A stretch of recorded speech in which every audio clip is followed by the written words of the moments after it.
कलाकार सिंगरों को गढ़वा जिला सपना रिकॉर्डिंग स्टूडियो की तरफ से हार्दिक अभिनंदन और स्वागत है। तो आइए और अपना प्यार आशीर्वाद हम लोग पर बनाए रखिए।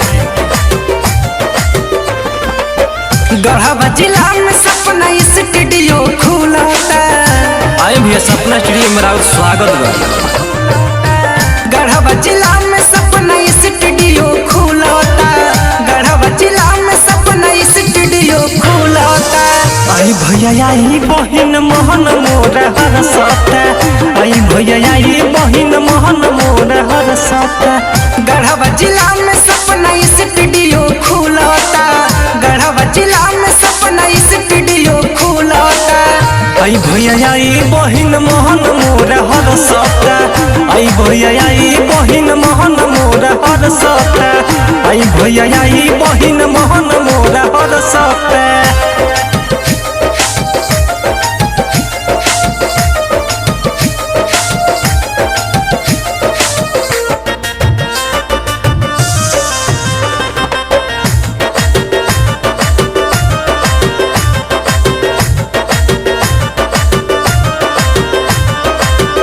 सबके स्वागत बाटे गढ़वा जिला में, आई गना रिकॉर्डिंग कराई मन हिला के।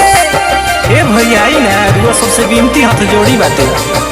रुआ सबके स्वागत बाटे गढ़वा जिला में, आई गना रिकॉर्डिंग कराई मन हिला के। रुआ सबके मर्जी से सपना के मनावा हर सता, रुआ सबके मर्जी से अनूप के मनावा हर सता। आई भैया आई बहिन मोहन मोर हर सता, आई भैया आई बहिन मोहन मोर हर सता, आई भैया आई बहिन मोहन मोर हर सता।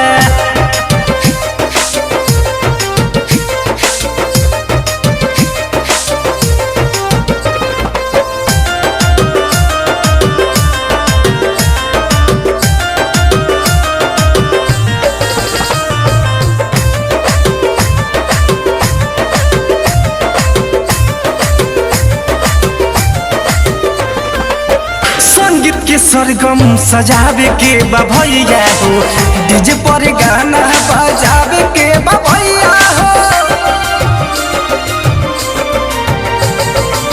संगीत के सरगम सजावे के बा भैया हो, डीजे पर गाना बजावे के बा भैया हो। मोर जीवरौआ में श्री लेखा मनवा घोलता, मोर जीवरौआ में श्री लेखा मनवा घोलता। आई भैया आई बहिन मोहन मोर हर सता, आई भैया आई बहिन मोहन मोर हर सता, आई भैया आई